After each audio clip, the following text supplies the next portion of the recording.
자, 조현준의 연구노트 아폴로니우스의 원에 대한 설명을 제가 이렇게 쫙 적어놨어요. 그래서 요거는 이제 영상을 제가 질문 자료 보충 자료방에 이제 올라갈 예정입니다. 일단 아폴로니우스의 원이 이러한 문제들을 일컬어서 아폴로니우스의 원이라고 하거든요. 같이 한번 보시면 두 점 A랑 B로부터 거리의 B가 2대1인 점이 나타내는 도형이다. 그러면 요거를 푸는 방식은 어쨌든 우리가 정석적으로 접근한다면 그러한 점을 A, B라 잡은 다음에 그 점 그러니까 거리의 B가 2대1을 만족하라고 했으니까 AP 대 BP의 길이 B가 2대1이다. 그러면 AP를 구하기 위해선 점과 점 사이 거리, BP를 구하기 위해서는 점과 점 사이 거리 공식을 통해서 계산을 해주게 되면 요 내항의 곱과 외항의 곱을 계산해서 넘기게 되면 결국 어떤 하나의 원이 나오게 됩니다. 그 원이 바로 아폴로니우스의 원이 되는 거죠. 왜 그렇게 되는지는 스텝 1, 2, 3를 통해서 제가 설명을 좀 해드리도록 하겠습니다. 첫 번째, 스텝 1, 내분점과 외분점에 대한 개념을 다시 한번 일컬어보면 A랑 B의 2대1 내분점은 여기에 될 거고요.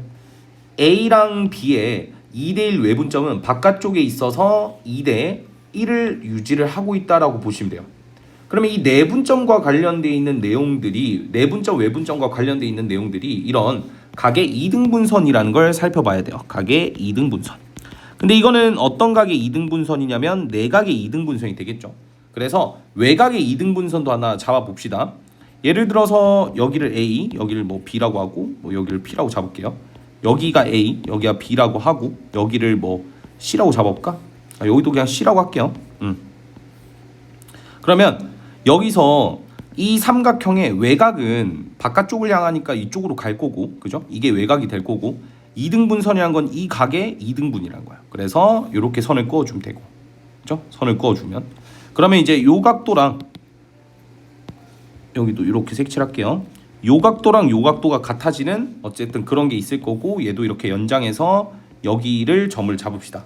그럼 우리 나이키 공식 기억하라고 했죠. 그래서 나이키를 먼저 그려놓고 요거 대 요게 요거 대 요걸 뜻하니까 결국에 이 얘기를 하고 있는 겁니다. 2 대 1은 맞죠? 여기가 2가 될 거고 여기가 1이 된다. 이렇게 알 수가 있지. 요것도 최대한 깔끔하게 좀 바꿔보자. 이해하기 편하라고. 여기도 이렇게 잡아주고 2 대 1은 2 대 1이다. 자, 그래서 요거를 좀 기억을 해 두셔야 돼요. 얘를 쓰는 거니까. 알겠지? 그래서 요게 각의 이등분선에 대한 얘기죠. 분선의 성질. 자, 그 다음에 이제 스텝 2로 가시면 자취의 방정식 중에서 이런 자취의 방정식 생각을 하셔야 돼요. 지금 점 A랑 점 B가 고정점이에요. 얘가 고정점.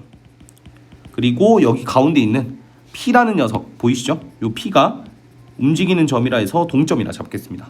그러면 각 APB가 90도가 되는 점들의 집합은 결국 원주각의 성질에 의해서 요게 항상 90도거든요. 지름의 양끝점으로 하면 항상 90도야. 항상 여기도 90도, 여기도 90도, 90도. 그러니까 APB가 90도를 만족하는 그런 점들이 다다다다다다다다다다다 모이겠죠. 이런 식으로 다다다다다다다다다다다 이런 점들이. 그러면서 하나의 원을 만드는데 그게 어떤 원이냐면 점 AB를 지름의 양끝점으로 하는 원이다라는 걸 살펴볼 수가 있다는 거지.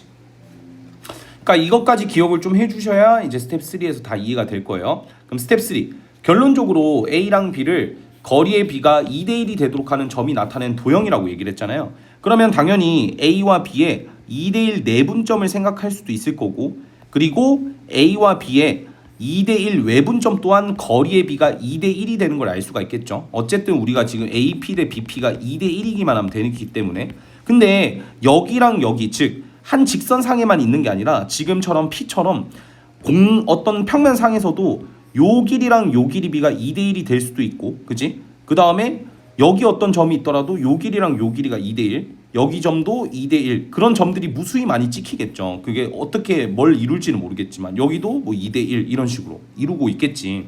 그치?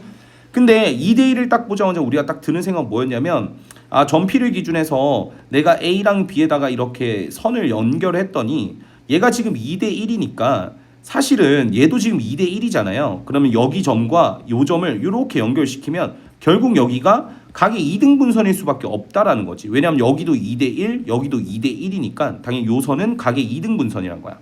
근데 그 점과 동시에 얘를 연장시켜서 선을 이렇게 그었더니 결국 여기도 2대 1인데 여기도 2대 1이래. 아, 그러니까 결국에 여기도 내가 선을 이렇게 끈 요게 외곽의 2등분선이라는 거야. 이해되셨죠? 그러니까 점피는 결국에 내가 선을 이렇게 그었을 때 이거는 내각의 2등분선이고 이렇게 그었을 때는 외곽의 2등분선일 수밖에 없다는 거야. 왜냐하면 길이비를 계속 다 만족하고 있는 거니까. 이해되시죠? 그래서 선을 이렇게 잡았어. 그래서 점점 잡고 xx 잡았더니 점과 x를 모조리 더하면 그게 몇 도? 180도가 된다는 거지. 그러면 점과 x를 더한 건 몇 도? 90도가 되니까 결국에 이 각도가 90도가 된다는 거야. 그 말은 즉슨 이러한 P들은 뭘 이루게 되냐면 IPO가 90도인 점들의 자취라는 거지. 그럼 우리 아까 스텝 2에서 했던 자취에 의해서 결국에 점 I와 점 O를 지름의 양 끝점으로 하는 원이 될 거라는 거야. 결론을 지어보면. 그러니까 쉽게 말해서 딱 이거겠지. 여기를 조금 결론을 밑에다가 제가 딱 그려 놓을게요. 결론을 딱 그려 놓으면 여기를 지우고 좀 지우고 좀 깔끔하게 바꾸자고. 제가 그러한 원을 초록색으로 할게요. 초록색. 여기를 지름의 양 끝점으로 하니까 그러니까 이런 식으로 이렇게 될 거라. 딱 이런 원. 이런 원이 바로 아폴로니우스의 원이다. 그럼 결론은 뭐야? 아까 힘들게 식을 작성하지 말고 그냥 얘를 지름의 양 끝점으로 하니까 아폴로니우스의 원의 결론은 첫 번째 내분점 구하기, 두 번째 외분점 구해서 이게 지름의 양 끝점이다. 이게 핵심이죠. 우리는 이게 지름의 양 끝점이면 이걸 통해서 중심도 알 수 있고 반지름까지 알 수 있으니까 원의 방정식을 세울 수 있을 거야. 그러니까 여튼 이제 이게 아폴로니우스 원이니까 잘 기억해두고 이게 증명하는 과정이라고 생각하시면 돼요. 아시겠죠? 잠깐만 이것도 조금 이쁘게 좀 바꿔놔야 되겠다. 되셨죠? 오케이. 요 과정을 다 이번 주 토요일까지 정리해 두도록 합시다. 아시겠죠?